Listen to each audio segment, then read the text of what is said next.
What's the moment that made you decide being nice wasn't working anymore?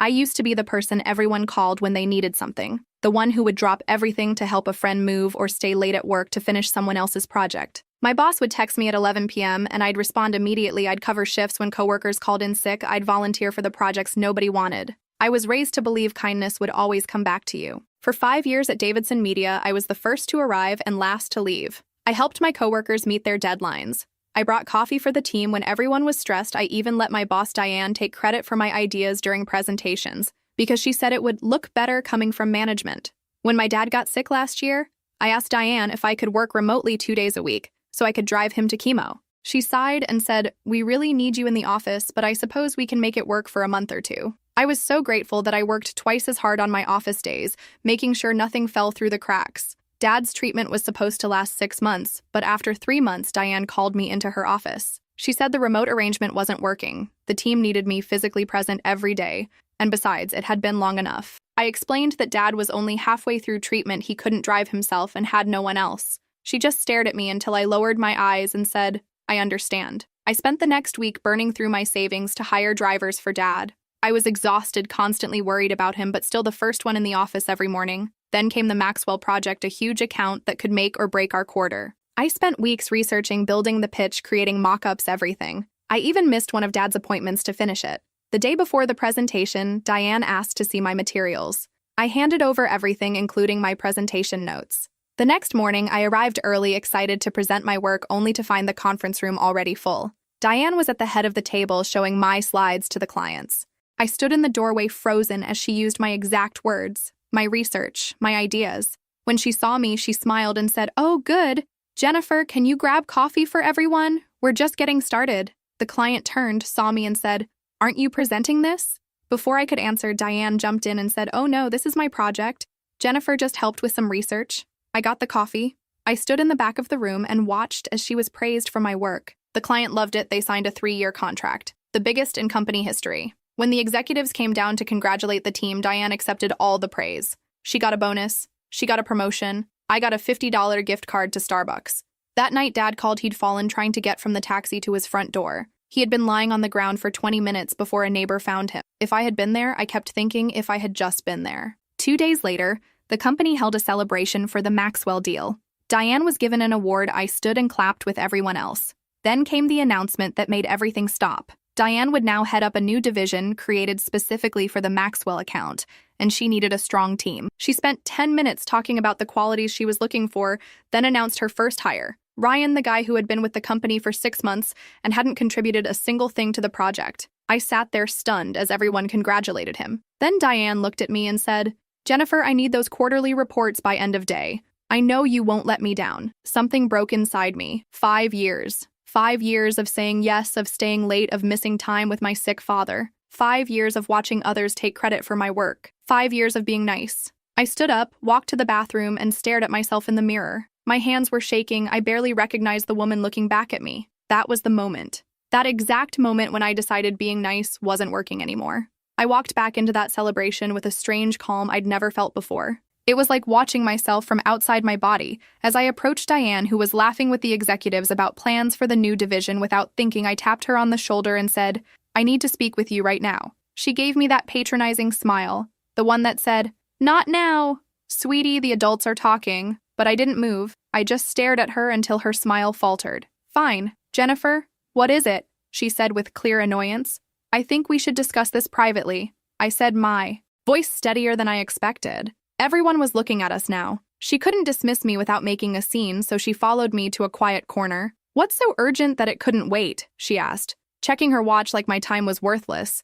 "I want to know why Ryan is being moved to the Maxwell team. When I created the entire presentation, the research, the pitch, everything." Diane's eyes narrowed just slightly before that fake smile returned. "Jennifer, we've discussed this. It was a team effort. And as your manager, I decided how to allocate the resources."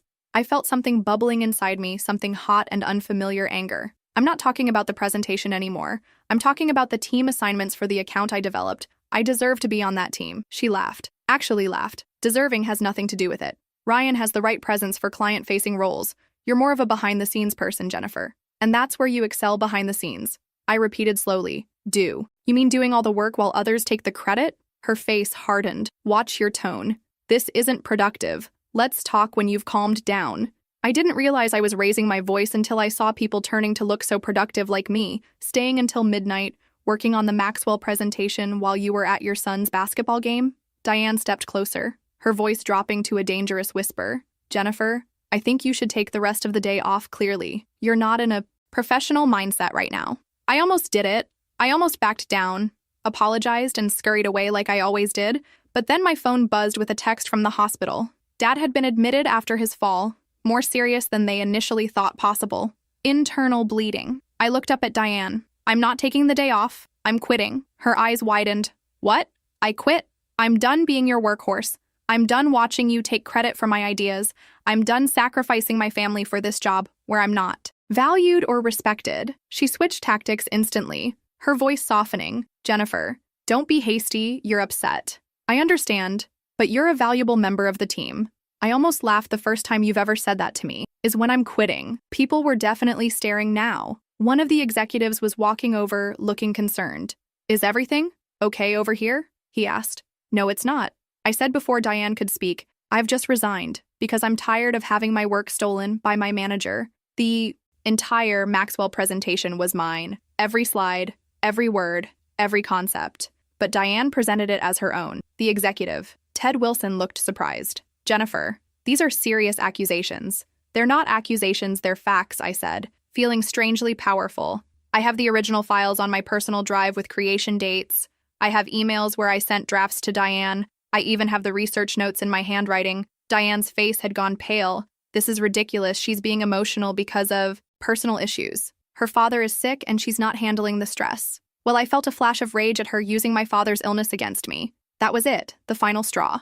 I pulled out my phone, opened my email, and forwarded something to Ted's address. You'll find I just sent you the original presentation with all my notes, including the comments where Diane specifically asked me to remove my name from the presenter section. You'll also find the recording I made of our conversation last month where she told me, and I quote, just do the work and let me handle the client. I need this win for my promotion. I hadn't actually planned to send that recording. I'd made it for my own sanity to remind myself I wasn't crazy, but now it felt like divine intervention that I had it. Diane's mouth opened and closed like a fish. Ted checked his phone, his expression changing as he opened the email. Jennifer, let's discuss this in my office, he said quietly. I shook my head. I'm done discussing. I'm done working here. I'm done being nice. I have to go to the hospital. My dad needs me. I'll email HR my resignation. I turned to walk away when Ted said, wait, this is concerning information. We need to address this. I looked back at them. Diane's face was a mixture of shock and fury. Ted looked genuinely troubled. Address it however you want. I said I won't be here. As I walked toward the exit, I heard my name being called by several people, but I didn't turn around. I just kept walking past the shocked faces of coworkers who had never seen nice, accommodating Jennifer stand up for herself outside the building. I took a deep breath. It felt like the first real breath I'd taken in 5 years. I got in my car and drove straight to the hospital. Dad was pale against the white sheets, but he smiled when he saw me. Hey, kiddo, shouldn't you be at work? I took his hand.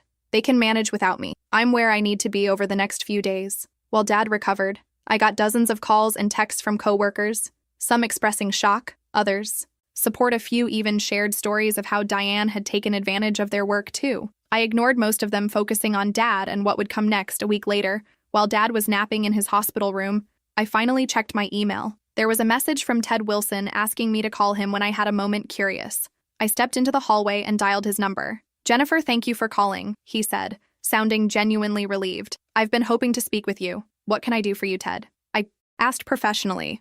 Even though I no longer worked there after reviewing the materials you sent and conducting several interviews, we've terminated Diane's employment. Her actions constituted a clear violation of our ethics policy. I hadn't expected that. Oh, I said, not knowing what else to say, he continued. We'd like to offer you her position. I nearly dropped the phone. What? The Maxwell team needs a leader. Someone who knows the account inside and out. Someone who did the actual work. That someone is you. I leaned against the wall, trying to process this. The promotion Diane had gotten was now being offered to me. I appreciate the offer, Ted, but I'm not sure I want to come back. There was a pause. Then Ted said, we're prepared to offer a significant compensation increase, full remote work options for your family situation, and back pay for the bonus Diane received for your work. I thought about Dad, about the medical bills piling up, about the fact that despite everything I did enjoy the creative aspects, of my job, just not the way I'd been treated. What about the company culture that allowed this to happen in the first place? I asked, why didn't anyone notice or speak up before now? Ted sighed. That's a fair question, and one we're addressing company-wide. We've started a review of all management practices and reporting structures. I won't pretend we didn't fail you, Jennifer, but I'm asking for the chance to make it right. I told him I needed time to think. Would he be open to meeting in person to discuss specific terms? He agreed immediately. That night, I sat beside Dad's bed as he slept. Thinking about what to do going back seemed impossible after my dramatic exit, but starting over somewhere else during Dad's illness also seemed daunting. Dad woke up and caught me deep in thought. Penny, for your thoughts. I told him everything about Diane, about quitting, about the job offer. He listened carefully, as he always did when I finished. He asked me, "What do you want to do, sweetie?" "I don't know."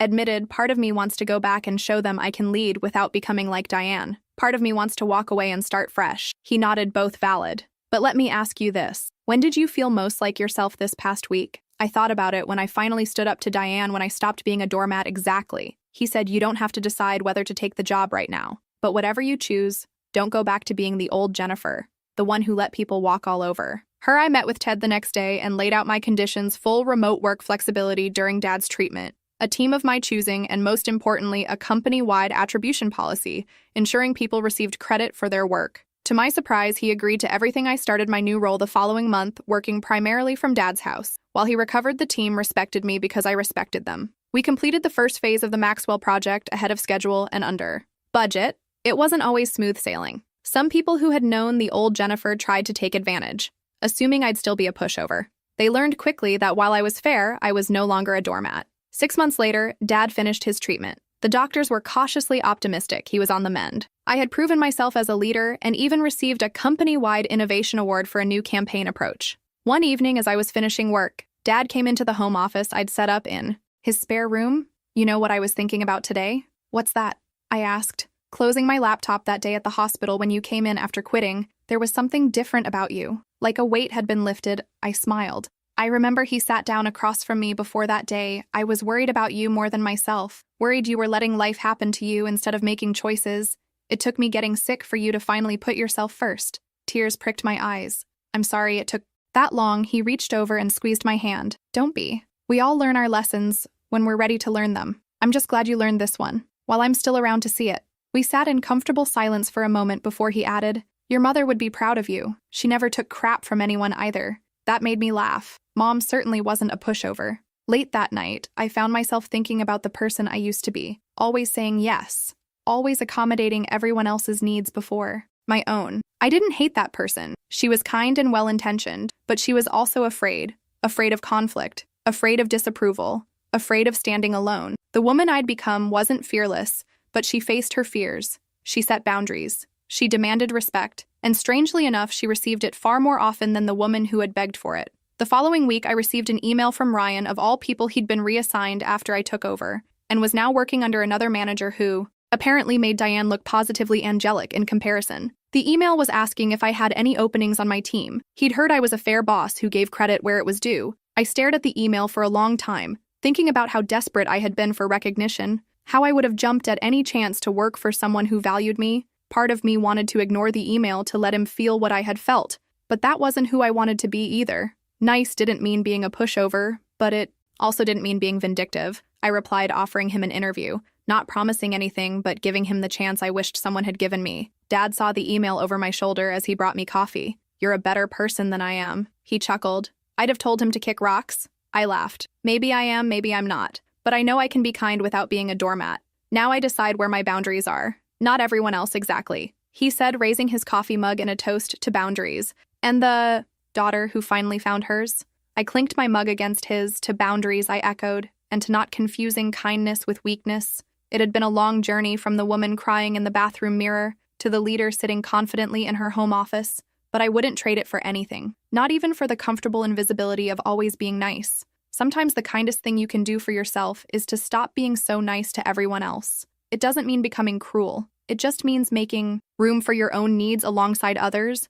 And that moment in the bathroom when I decided being nice wasn't working anymore, it wasn't the end of kindness. It was the beginning of self-respect. And remarkably, those two things could exist side by side if you were brave enough to make space for both. 2 years later, I'm still at Davidson Media now. As a director, I've built a team that's known for both excellence and ethics. We credit each contributor by name on every project, large or small, we've become. The division everyone wants to work for Dad's cancer is in remission. He's taken up golf and complains constantly about his swing. He comes to the office holiday party each year and tells embarrassing stories about me last month. Diane applied for a position in my department. She didn't recognize my married name on the job posting when she walked in for the interview and saw me. Her face went through about 5 emotions.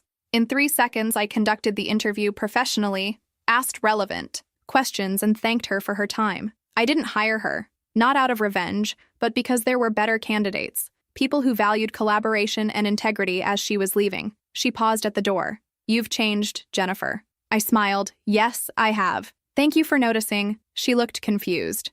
You're thanking me? In a way, yes. If you hadn't pushed me to my breaking point, I might never have found my strength. So in a strange way, you helped me become who I needed to be. She didn't know what to say to that, so she just nodded and left. That night, I told Dad about the interview. He roared with laughter, slapping his knee. The look on her face must have been priceless. It was, I admitted. But you know what's funny? I actually meant what I said to her. I am grateful in a weird way. He nodded sagely. Sometimes our worst moments lead to our best decisions. I think about that bathroom mirror moment, often the tear-streaked face, the shaking hands, the absolute certainty that something had to change. It was rock bottom, but it was also the foundation I built everything else on. So when people ask me the moment I decided being nice wasn't working anymore, I tell them it wasn't about stopping being nice. It was about starting to be nice to myself too, and that has made all the difference. Single parents, what's your best and/or worst dating story? Dating as a single mom of twins wasn't part of my 5-year plan. Neither was finding my husband in bed with my sister when the girls were just 9 months old. Life happens. For 3 years after the divorce, I focused entirely on my daughters and my photography business. Dating? That space in my brain had been converted to storage for dinosaur facts and the lyrics to every Disney song ever made. Then came Martin. He walked into my studio needing professional headshots for his new therapy practice. Tall, salt and pepper beard, eyes that crinkled when he smiled. When he mentioned he specialized in childhood trauma, something inside me softened. Your daughters are beautiful, he said, noticing their photo on my desk. No questions about where their father was or why I was alone, just appreciation for what was in front of him. Our first date was coffee that turned into lunch, that turned into walking through the park until sunset. He listened, really listened, when I talked. No scrolling through his phone or scanning the room for someone more interesting. By our 3rd date, he'd memorized my coffee order and brought picture books for the twins, even though he hadn't met them yet.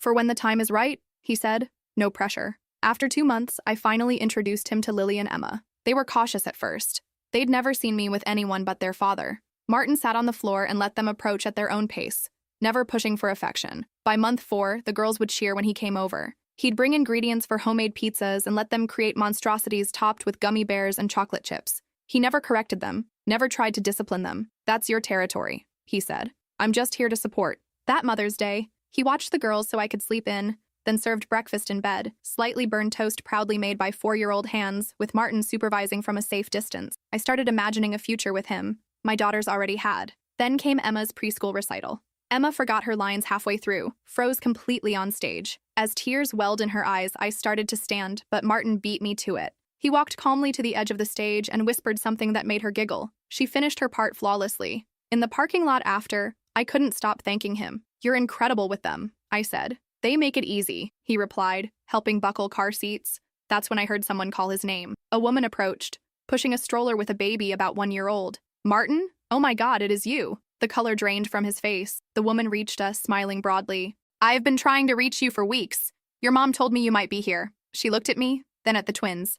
Oh, sorry. Are you a client? Martin stood frozen. The silence stretched painfully. I'm Rachel, I finally said. Martin's girlfriend. The woman's smile faltered. She looked at Martin, confusion washing over her face. Girlfriend? She laughed nervously. That's interesting. She turned the stroller slightly, giving me a clear view of the baby. A little boy with Martin's eyes, Martin's dimples, Martin's entire face in miniature. This is Caleb, she said pointedly. Your son, the one you haven't seen since you walked out 4 months ago. My world collapsed in slow motion. 4 months ago, right when we'd met. Rachel, I can explain, Martin started. Mommy, who's that baby? Lily asked, tugging at my sleeve. I looked down at my daughter's innocent face, then back at the living proof of Martin's deception. The woman, I didn't even know her name, stood expectantly, anger and hurt radiating from her posture. Girls, we need to go, I said, my voice steadier than I felt. Right now. Martin grabbed my arm. Please, just give me 5 minutes. I yanked away from him. Don't touch me. Don't call me. Don't come near my daughters again. The woman watched this exchange with a bitter smile. I see you've experienced the Martin special. Charm, promises, then ghosting. At least you didn't have his baby first. As I buckled the confused twins into their car seats, Martin hovered by my driver's side door. Move, I said. Keys clutched so tightly they cut into my palm. It's not what you think, he pleaded. Jessica and I were already broken up when what? When you decided to abandon your newborn? When you started dating me without mentioning you'd just become a father? The twins were watching us through the window, wide-eyed. I lowered my voice. I have 2 little girls watching how I handle this moment, Martin, and what I'm teaching them right now is that we don't keep people in our lives who lie about something this enormous. As I drove away, the rearview mirror showed Martin standing helplessly beside Jessica and baby Caleb. The twins peppered me with questions I couldn't answer. Why was that man holding a baby that looks like him? Why are you crying, Mommy? Is Martin coming over tonight? I pulled into our driveway on autopilot, fighting waves of nausea. For 3 years, I'd protected my daughters from their father's betrayal. I'd carefully vetted Martin before introducing him, trusting his professional background working with children. I'd watched him bond with my daughters, thinking, this is a good man. This is what they deserve. All while he had a baby son he'd abandoned. That night, after putting the girls to bed, I sat on my kitchen floor surrounded by Martin's text messages. 23 of them, ranging from defensive to apologetic to desperate. Jessica got pregnant after we broke up. I wasn't ready to be a father. I was going to tell you, please, Rachel, what we have is real. I blocked his number. Then came the flowers, then the handwritten letters, then the showing up at my studio during business hours. You need to leave, I told him when he appeared in my doorway. I have clients coming. I just need you to understand, he insisted. Jessica trapped me. She said she was on birth control. I stared at him, bile rising in my throat. So you're saying because she trapped you, that makes it okay to abandon your infant son? To start dating me without mentioning you had a newborn? To bond with my daughters while ignoring your own child? He ran his hand through his hair in frustration. You don't understand. Jessica's unstable. She made my life hell. And Caleb? What did he do to deserve being abandoned by his father? I send money every month, he said defensively. I'm not completely absent. Does Caleb know that? Can he feel financial support? Does it comfort him when he's crying at 3 a.m.? Does it teach him how to throw a ball or read a book? You're being unfair, Martin said, lowering his voice as a client entered the waiting area. I made a mistake, yes. But what we had was real, Rachel. What I feel for your girls is real. And yet you managed to spend 4 months with us without once mentioning you had a son. I walked to the door and held it open. If you contact me or come near us again, I'll get a restraining order. You're a therapist. Think about what that would do to your practice. That night, I sat on the edge of the twins' beds, watching them sleep, their innocent faces, trusting that the adults in their world would protect them. How had I failed them so badly? How had I let someone into our carefully constructed life without seeing what was right in front of me? The next morning, I did something I never thought I'd do. I called my ex-husband. David answered on the 3rd ring. Rachel, is everything okay? Are the girls? They're fine. I cut in. Physically, anyway. I explained the situation in clinical terms, keeping my emotions tightly controlled. David listened without interrupting, which was new for him. Post-affair, post-divorce. David was apparently capable of basic courtesy. Jesus, he finally said. What a piece of work. The girls okay? Confused. Asking for him. He was in their lives for 6 months, David. They got attached. He was quiet for a moment. You want me to come over? Spend some extra time with them until this blows over? The offer stunned me. In the 3 years since our divorce, coordinating visitation had been like pulling teeth. Now he was volunteering for extra time? That would actually be helpful, I admitted. Later that week, David showed up with pizza and a new board game for family night. The girls were ecstatic. I was cautiously grateful. As they played, I retreated to the kitchen, giving them space. David joined me while the girls set up another round. You're good with them, I said. It wasn't something I'd acknowledged often. He shrugged, leaning against the counter. I'm trying to be better. Been seeing someone. A therapist, I mean. That's good. Listen, Rachel. He shifted uncomfortably. What happened with Martin? That's messed up. But don't let it keep you closed off forever. You deserve someone who's not a complete dirtbag. The girls do too. Coming from the man who cheated on me with my sister, it was rich, but somehow not entirely unwelcome. 2 weeks later, Jessica, Martin's ex, Caleb's mother, showed up at my studio. I need to talk to you, she said. Caleb balanced on her hip. About Martin. My first instinct was to refuse, to protect myself from more drama. But something in her expression, exhaustion mingled with determination, made me reconsider. My last client leaves at 6, I said. Come back then. She arrived with Caleb in a stroller, asleep under a blue blanket. We sat in my small office, separated by more than just a desk. I'm sorry about how you found out, she began. That wasn't fair to you. None of this is fair to anyone, I replied. Especially not to him. I gestured to Caleb. Jessica nodded, her eyes filling with tears. Martin told me about you and your daughters last week. He showed up wanting to see Caleb suddenly, first time since he was born. This surprised me. He did? Yeah.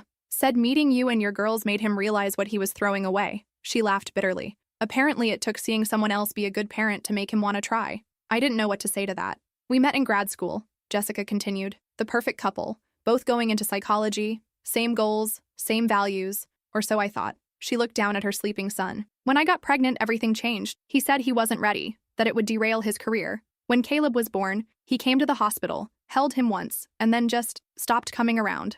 I'm sorry, I said, and meant it. The thing is, Jessica said, meeting my eyes, Martin's not a monster. He's just selfish, immature. When things get hard, he runs. Why are you telling me this? Because he's trying to get back into Caleb's life now, and I need to know, did he ever mention having a son? Did he have pictures of Caleb? Did he ever seem like he was hiding something? The truth hit hard. No, never. She nodded like this confirmed something. I thought so. Look, I don't care about your relationship with him. That's your business. But I need to protect my son. If Martin's only interested in being a father because it makes him look good to you, we're not together anymore, I said firmly. And we won't be. Relief flooded her face. Good. Because I think that's the only reason he suddenly wants to be in Caleb's life. As she gathered her things to leave, I hesitated, then asked the question that had been haunting me. How did you know? To come find him at Emma's recital that day? Jessica smiled sadly. His mother. She's been keeping tabs on him, trying to maintain some connection to her grandson. When she learned he was dating someone with kids, playing happy family while ignoring his own son, she told me where to find him. She was hoping public shame might wake him up. After Jessica left, I sat alone in my office for a long time, thinking about the parallel lives we'd been living. Both single mothers, both betrayed by the same man in different ways, both trying to protect our children from that pain. The next day, I received a text from an unknown number. It's Jessica. Hope you don't mind that your studio receptionist gave me your cell. I wanted to invite you and your girls for a play date this weekend if you're interested. No pressure, just thought the kids might enjoy it. I stared at the message for a full minute before responding. We'd like that. That Saturday, we met at a local playground. The twins were instantly fascinated by baby Caleb, asking if they could help push his stroller. As we watched the children play, Jessica and I fell into surprisingly easy conversation. It's strange, she said. A month ago, you were the mysterious other woman my ex left us for. Now we're in the Martin Survivors Club, I finished. And we both laughed. We swapped stories. The red flags we'd ignored, the little inconsistencies in his stories. The common threads emerged. His charm, his attentiveness, his ability to make you feel like the center of his universe, until something better came along, or something harder showed up. I actually feel sorry for him, Jessica admitted. He's missing out on so much with Caleb. The first steps, the first words. I watched my girls taking turns gently pushing Caleb's swing, their natural kindness shining through. His loss, I said. Over the next few months, our playdates became regular. The twins adored playing big sisters to Caleb, and Jessica and I developed a friendship born from shared experience. We joked about starting a support group for Martin's exes, but truth be told, we rarely talked about him anymore. One morning, I was packing lunches for the twins when my phone rang. David's number. Rachel, he said, his voice tense. Have you seen Martin's profile on the dating app? The one he's using now? My stomach dropped. No. Why would I be looking at dating apps? Jessica sent me screenshots. She's still got a fake profile to keep tabs on him. He paused. Rachel, he's using pictures of himself with our daughters, pretending they're his kids. I nearly dropped the phone. What? Photos from Emma's recital. The girls eating ice cream, him pushing them on swings. Those were private family moments.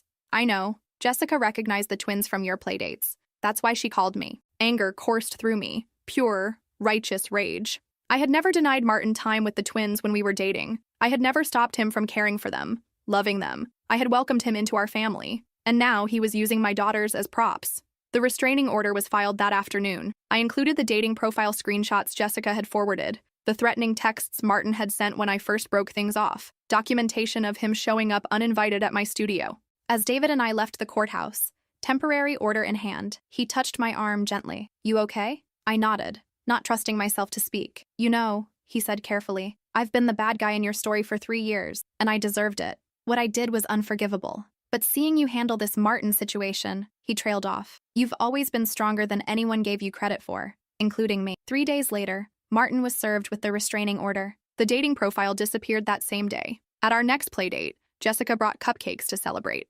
To freedom from manipulative men, she toasted, raising her coffee cup, and to the family we choose.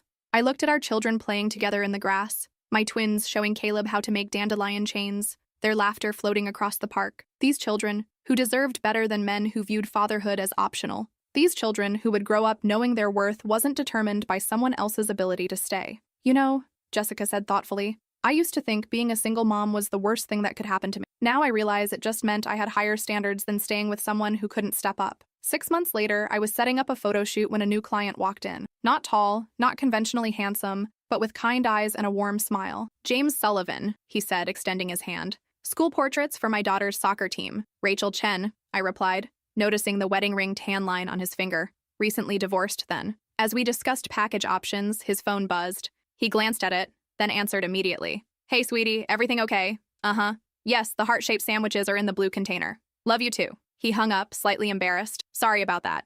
My daughter Zoe calls between classes to check in. It's been just the two of us since her mom left last year. No apology needed, I said, thinking of my own daily check-in calls with the twins. Being there when your kid calls, that's the whole point, isn't it? He smiled, relieved. Exactly. After he left, I found myself smiling too. Not because I was ready to date again. I wasn't. Not because James was going to be anything more than a client. He probably wouldn't. But because for the first time in a long time, I'd met a father who answered when his child called. And that's when I realized Martin hadn't been my worst dating experience as a single parent. He'd been my most important lesson. A lesson in what to avoid, yes, but also in the strength of the community that rose up around me after he left. Jessica and her friendship, David's unexpected growth, the resilience of my daughters. Last week, the twins had their 5th birthday party. Jessica brought Caleb, now a toddler full of energy and Martin's dimples, but none of his abandonment. David came with his new girlfriend, a soft-spoken kindergarten teacher who brought handmade gifts and asked the girls thoughtful questions. As we sang Happy Birthday, I caught Jessica's eye across the table. We shared a smile, the kind that acknowledges how far we've come, from strangers connected by a man's betrayal to friends united by our determination to give our children better. Martin still tries to contact me sometimes, through mutual friends, through professional networks. He's dating someone new now, I hear. Someone without children, someone who doesn't know about Caleb, about my daughters, about the trail of abandonment he leaves behind him. But we know, and we're teaching our children that love isn't supposed to walk away when things get hard, that parenthood isn't optional. That family, real family, is who shows up day after day, even when it's messy and difficult and exhausting. That night after the party, as I tucked the twins into bed, Lily asked a question that caught me off guard. Mommy, are you ever gonna find us a new daddy? I smoothed her hair back from her forehead, choosing my words carefully. I don't know, sweetheart, but I do know that we have so many people who love us already. We have each other. We have Daddy, even though he lives in a different house. We have Jessica and Caleb. We have Grandma and Grandpa. I kissed her forehead. Some families have 2 parents in the same house. Some don't. But all families need the same thing. People who stay, no matter what. Like you, Emma said sleepily from her bed. Like me, I agreed. And like you two for each other. After they fell asleep, I sat on the porch swing, scrolling through photos from the party. The twins blowing out candles, Caleb with frosting on his nose, David helping cut cake, Jessica laughing. The family we'd created from the wreckage of broken promises. My phone buzzed with a text from an unknown number. This is James Sullivan from the soccer portrait booking. Hope this isn't out of line, but my daughter and I are going to the Children's Museum tomorrow at 11. She suggested asking if you and your daughters might want to join us.